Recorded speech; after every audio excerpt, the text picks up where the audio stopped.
تفكيك الخطاب الأشعري بين نصر حامد أبو زيد وعلي مبروك. صوت النبي صوت.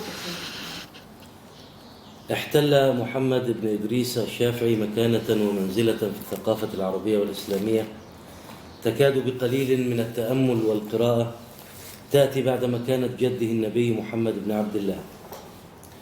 كيف لا والمرويات التي تروى عن فضله وعلمه ومكانته تدنيه من ذلك، فقد نسبوا إلى نبي الإسلام نبوءة عن الشافعي بأنه عالم قريش يملأ الأرض علما، بل إن ابن حجر العسقلاني يذكر في كتابه توالي التأسيس بمعاني ابن إدريس أن رجلا رأى ليلة مات الشافعي قائلا يقول: الليلة مات النبي صلى الله عليه وسلم. وفي كتابه مناقب الإمام الشافعي لفخر الدين الرازي يقول نصا: إن من تعرض لمنازعة الشافعي فقد جعل نفسه هدفا لعذاب الله تعالى، وغير ذلك كثير مما هو مبثوث في بطون الكتب. والسؤال الذي سيحيلنا الآن لمناقشة كتابي دكتور نصر حامد أبو زيد الإمام الشافعي وتأسيس الأيديولوجية الوسطية، وكتاب ما وراء تأسيس الأصول مساهمة في نزع أقنعة التقديس للدكتور علي مبروك، هو من أين استقى الشافعي هذه المكانة وتلك المنزلة؟ لا يمكن بالطبع أن يتم اختزال الإجابة في أنه كان عالما أو فقيها فذا أو عبقريا فقط، فلا بد من أسباب أخرى تضاف إلى علمه ونبوغه وعبقريته، وهي في أغلبها أسباب ومعطيات تتصل بالواقع الموضوعي الذي كان يعيش بين ظهرانيه الإمام الشافعي من ناحية، وبما امتلكه هو من وعي حاد بالسياقات والمستويات التاريخية والاجتماعية والسياسية التي شارك فيها بكتبه وعلمه وآرائه. ولعل بعضا من تلك الأسباب تظهر دالة ومشيرة في عنواني الكتابين المشار إليهما، فليس ثمة ملمح أو خصيصة ذاعت وانتشرت عن الإسلام حتى أصبحت علامة عليه مثل الوسطية، تلك المنسوب تأسيسها للشافعي والتي اتخذها الدكتور نصر عنوانا لكتابه. كما أنه لا يمكن الحديث عن نشأة علم أصول الفقه إلا باستدعاء الشافعي المنظر الأول والمعلم الأول، الذي يستدعي أيضا إلى الذهن المعلم الأكبر الأول في الثقافة اليونانية أرسطو بتأسيسه علم المنطق، وهو ما أشار إليه الرازي أيضا في مناقبه. المهم الآن أن تأسيس الأصول جاء عنوانا للدكتور علي مبروك، مما يعني التفات الباحثين معا على اختلاف منهجيهما وأدواتهما لأهم ركيزتين من ركائز الفكر عند الشافعي. ورغم أن الباحثين تناولا مشروع الشافعي الفقهي وعلاقاته بالسياقات التاريخية والثقافية وغيرها، إلا أن منهجيهما كانا مختلفين كما سبقت الإشارة. انطلق الدكتور ناصر من الوسطية مناقشا ومنكرا اعتبارها حكما وحاكما أبديا على الثقافة والفكر والتاريخ، وانطلق الدكتور مبروك من القداسة التي كانت وما تزال ملمحا من ملامح الثقافة العربية قبل الإسلام، والتي كان طبيعيا أن تتسلل وتسربل شخصية وفكر وفقه الشافعي بأسره. نبدأ بالدكتور نصر حامد أبو زيد وانطلاقه من الوسطية التي اعتبرها الكثيرون إن لم تكن أهم خصائص التجربة العربية الإسلامية، وهي الوسطية التي تم تأسيسها على يد الشافعي في مجالي الفقه والشريعة. ترجع أهمية انطلاق الدكتور نصر من أن هناك قطاعا عريضا من العرب والمسلمين يعتبرون تلك الخصيصة حاكما أبديا ومستمرا على الثقافة والفكر والتاريخ والواقع، دون أن يلتفتوا إلى أسباب أخرى موضوعية على الأرض دفعت بها لموقع السيادة والسيطرة. ومن ثم انطلق يراجع تلك الخصيصة في بعدها الأيديولوجي وسياقاتها التاريخية والاجتماعية ليعريها من ثياب القداسة التي تلبست، واعتمد في ذلك على منهج تحليل الأفكار والكشف عن دلالاتها، منتقلا منها إلى مغزاها الاجتماعي السياسي الأيديولوجي، منطلقا من ثم من الفكر أولا إلى الواقع ثانيا، مركزا على فقه الشافعي وعلاقته بالصراع الفكري الذي كان دائرا بين أهل الرأي وأهل الحديث من جهة، وبين المعتزلة وخصومهم من جهة ثانية، وبين العرب والفرس من جهة أخرى، فضلا عن أشكال الصراع الاجتماعي والاقتصادي والسياسي العام حول التأويل نفسه في ذلك العصر. لاحظ دكتور نصر أن أصول الفقه عند الشافعي تنطلق من 4 مصادر: الكتب والسنة والإجماع والقياس، مؤكدا على أن الترتيب مقصود ومحدد سلفا في فكر الشافعي الذي راح يؤسس اللاحق في الترتيب منها على السابق. فالسنة تتأسس مشروعيتها بوصفها مصدرا ثانيا للتشريع على الكتاب الذي هو الأول، ثم يتم دمج السنة والكتاب باعتبارهما بناء عضويا واحدا يتم تأسيس الإجماع عليه، ويأتي القياس أو الاجتهاد ليصبح استنباطا من البناء العضوي الثلاثي السابق عليه. في المصدر الأول وهو الكتاب كان طبيعيا أن يبدأ الأمر عند الشافعي باللغة العربية التي رآها الشافعي متسعة بحيث لا يحيط بها إلا نبي، ثم عقد مقارنة بين العلم باللغة والعلم بالسنن ليصبح العلم بالسنة مفتاحا للعلم باللغة، ومن ثم العلم بالقرآن، لتكتسب السنة بهذه الطريقة مشروعيتها. وتبدأ الوسطية عند الشافعي في محاولته التلفيقية عند الدكتور نصر باعتبار الدخيل أو الأعجمي في القرآن هو من الألفاظ التي تتفق فيها لغات وألسنة مختلفة دون أن تكون انتقلت من لسان أمة إلى لسان أخرى، وهو توسط مزعوم بين طرفين متناقضين. يرى أحدهما وجود ما كان أعجميا في القرآن يعترفون به، ده طرف، بينما ينكر الآخر ذلك تماما باعتبار أن القرآن نزل بالنص بلسان عربي مبين. ودفاع الشافعي عن نقاء اللغة العربية وخلوها التام من الأعجمي هو في حقيقته دفاع عن عربية قريش، بل وهذا هو المستتر أيضا عن وسطية قريش التي كانت لهجتها أوسط اللهجات العربية، ومن ثم تم تثبيتها لهجة للقرآن في عهد الخليفة عثمان بن عفان. وما دامت قريش كما يقول العرب قديما أوسط العرب نسبا ودارا، فما يمنع أن تكون لغتها كذلك. اشتراط الشافعي قراءة الفاتحة باللغة العربية شرطا لصحة الصلاة بعيد تماما عن الوسطية اللي هي الخصيصة الكبرى، لكنه يفهم تماما في إطار الصراع مع فكر وفقه أبي حنيفة سلفه، وهو من أهل الرأي كما أنه من أصول فارسي، يبقى طبيعي اللغة العربية هي الأفضل، والصلاة لا تجوز إلا باللغة العربية. أما السنة عند الشافعي المصدر الثاني فقد ارتبطت بالكتاب من 3 أوجه: التشابه الدلالي، علاقة التفسير والبيان، انفرادها بالتشريع باعتبارها وحيا عنده، لكنها من نمط مغاير عن وحي القرآن، معتبرا أن لفظ الحكمة في القرآن يعني السنة قولا واحدا. ومن ثم اتخذت السنة قوة الإلزام والتشريع، متجاهلا آية من الآيات الواضحة جدا طبعا: واذكرن ما يتلى في بيوتكن من آيات الله والحكمة إن الله كان لطيفا خبيرا.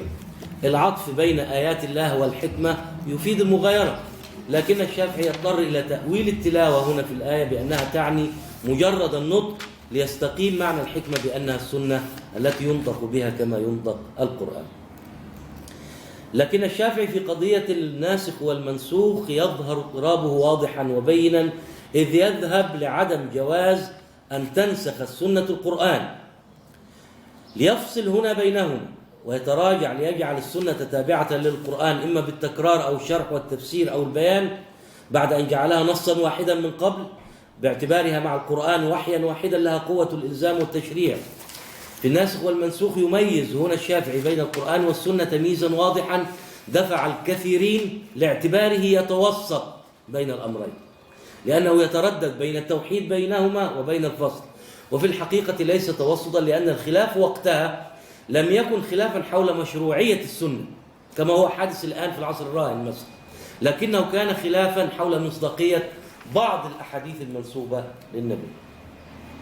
كما أنه ليس صحيحا أن الشافعي كما يقولون ويرددون حسم الخلاف بين أهل الرأي وأهل الحديث، وذلك في زعمهم باتخاذه موقفا وسطا حول حجية أو مشروعية بعض الحديث، لكن الخلاف الحقيقي كان خلافا أيديولوجيا حول مجال فعالية النصوص الدينية التي كان يرى أهل الحديث أنها تشمل وتتضمن وتحكم كل مجالات النشاط الإنساني، بينما أهل الرأي كانوا يدافعون عن العقل ودوره في فهم واستيعاب مجال تلك النصوص من خلال المصالح المرسلة أو الاستحسان أو ما إلى ذلك. في عصر الشافعي بدأت التساؤلات الكبرى حول الهوية والذاكرة. كيف تكون المرجعية؟ هل تصاغ على أساس الحفظ والذاكرة أم على أساس مرجعية العقل وقدرته على الاستنباط والاستدلال؟ في الإجماع عند الشافعي بدأ الإجماع ملتبسا ومختلطا مع مفهوم التواتر، ويكاد يتشابه موقفه تماما من الإجماع مع موقفه مع عروبة القرآن، إذ يرى أن إجماع العلماء لابد وأن يكون موافقا لسنة النبي، على أساس أن له اللي هو الإجماع نصا موجودا حتى لو بدا غائبا منطوقه عن الجميع، وبالتالي يجعل الإجماع سنة واجبة الاتباع لها حجيتها ومشروعيتها. يقول نصا: الإجماع ما اجتمع المسلمون عليه وحكوا عمن قبلهم الاجتماع عليه وإن لم يقولوا هذا بكتاب ولا بسنة. وينتهي به مفهوم هذا إلى الاندراج في مفهوم السنة لتتسع هي الأخرى أكثر فأكثر، فتضم الأعراف والعادات والتقاليد وليس فقط المروي عن الرسول وحيا وتشريعا.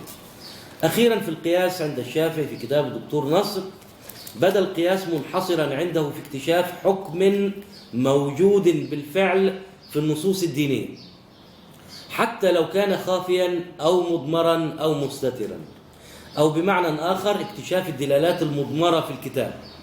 وكل اجتهاد أو قياس خارج عملية استنباط الدلالة من الكتاب هو استحسان وقول بالرأي. ويبدو القياس عنده أنه يمكن أن يستند إلى أصول ثابتة، بينما الاستحسان لا يستند عليها، فالقياس عاصم للخلافات بينما الاستحسان مجلبة له وللتنازع.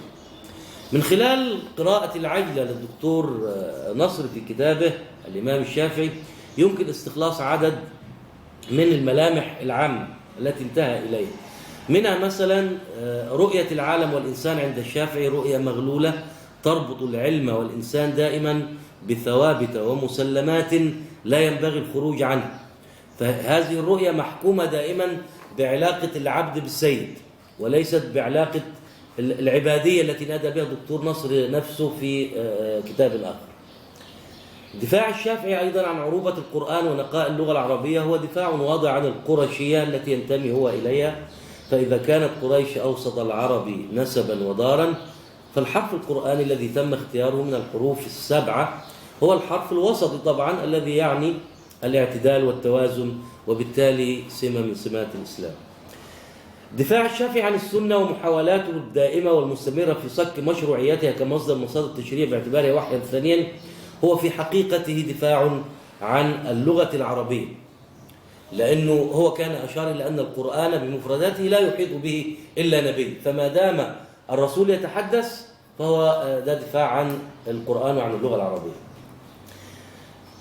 الوسطية المتصفة بها الثقافة الإسلامية والمنسوب تأسيسها كمصطلح أو كتيار إلى الشافعي لم تكن خصيصة حقيقية نابعة من الإسلام بقدر ما كانت إفرازا أيديولوجيا للصراع الفكري والثقافي الدائر عبر مستويات كثيرة، إن في عصر الشافعي وإن قبله بقليل، بين فرق واتجاهات وتيارات تنوعت ما بين أهل الرأي وأهل الحديث، وبين العرب والفرس، وبين الصحابة والتابعين فيما بينهم فيما بعد. حول الصراع ده كله حول الفضاء الذي يجب أن تدور فيه فعاليات النصوص الدينية وعلاقة الإنسان بها من ناحية، وحول طبيعة الذاكرة والهوية التي يجب اتخاذها.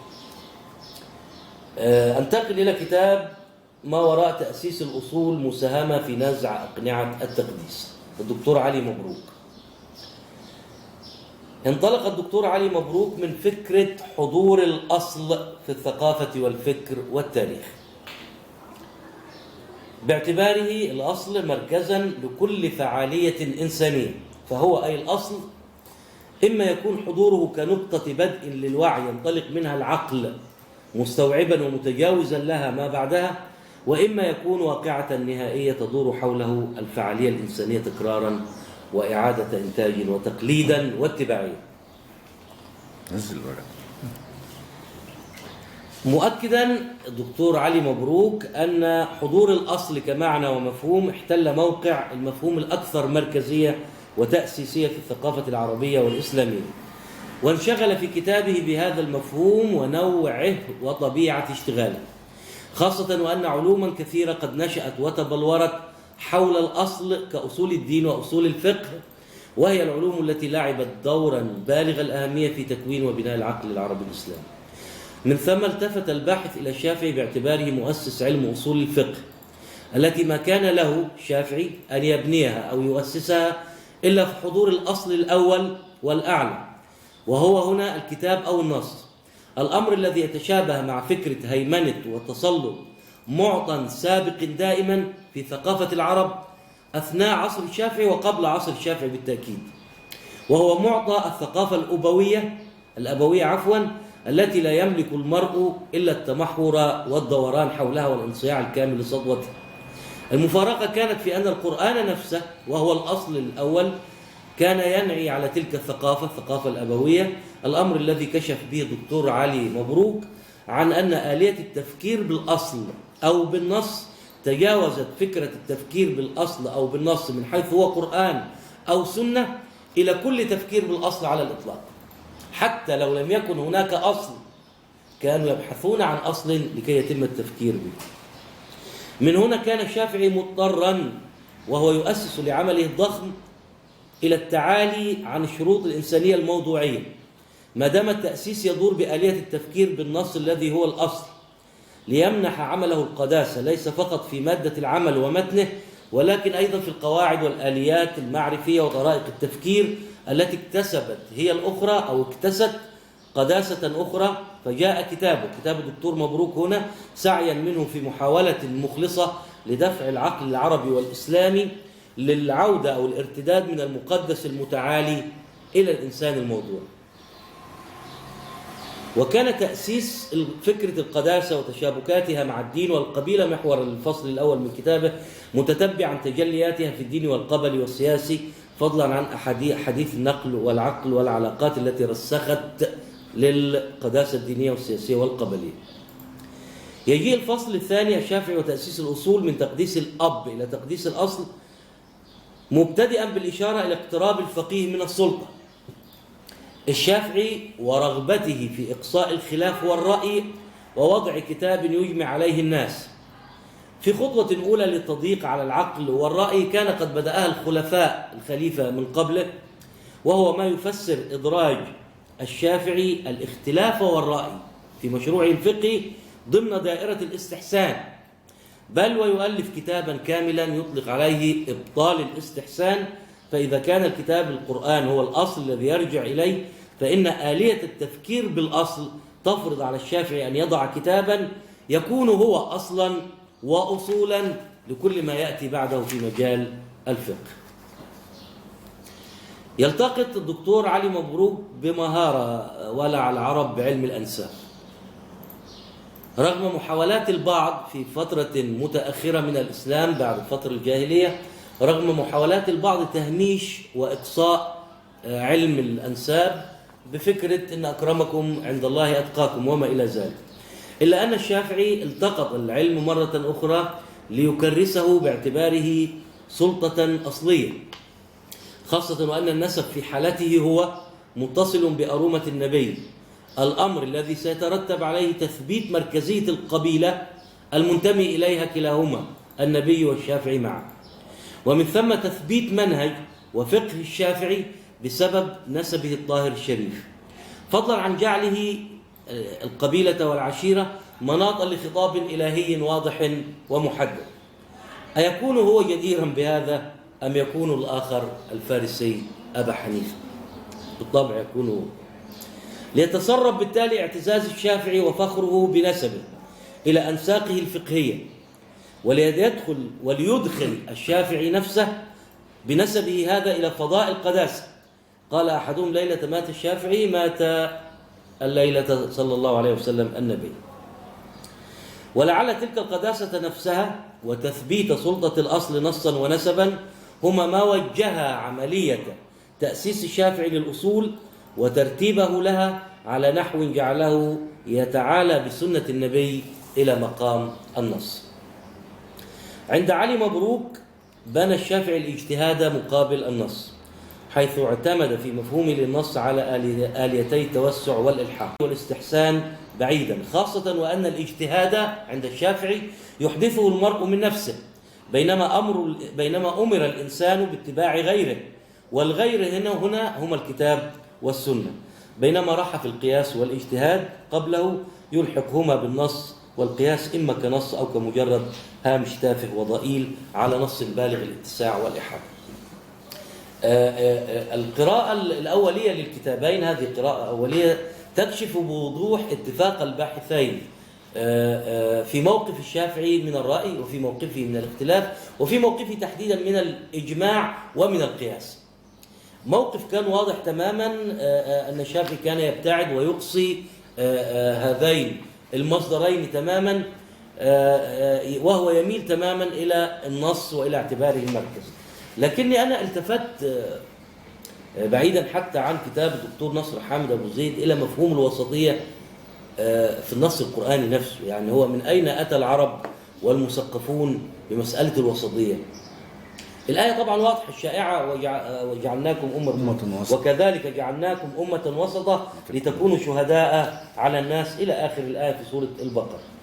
إنما يعني أنا مندهشت وأنا بتأمل الآية وسياقاتها إنه ما حدش التفت إلى الآيات التي سبقت هذه الآية ولا الآيات التي تلت هذه الآية.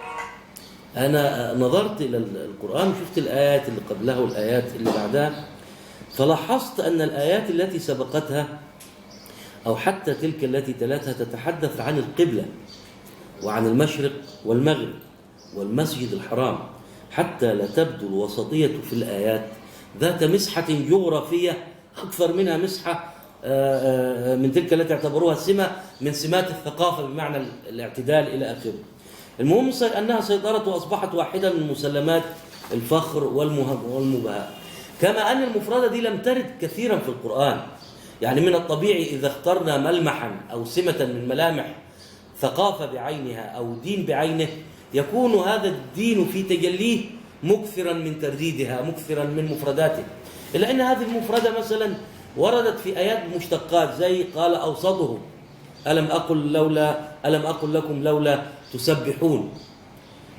لم يجد المفسرون والباحثون في شيئا في العبارة غير أن أوسطهم يعني أعدلهم، لا شيء. إنما العرب قالت خير الأمور الوسط، قريش أوسط العرب نسبا ودارا، وهي هذه العبارة تحديدا، إنه ما دام العرب قريش أوسط العرب دارا ونسبا، فمن الطبيعي أن تكون لغتها كذلك، وأن تكون لهجتها كذلك، وأن يكون نبيها داعيا لذلك. حافظوا على الصلوات والصلاة الوسطى. طيب برضه ده اشتقاق من مسألة الوسطية. لقد حار الباحثون في معرفة الصلاة الوسطى. يعني إذا كانت الوسطية سمة وملمحا، أتكون الصلاة الوسطى كذلك وهي عبادة؟ كان جديرا بالأمر أن يكون أكثر وضوحا من ذلك. أنا آسف للإطالة، إنما أنا بتصور أن هذه القراءة تمنحني أنا كقارئ مفاتيح كثيرة للبحث عن محاور يمكن من خلالها إكمال القراءة. شكرا لكم. شكرا أستاذ.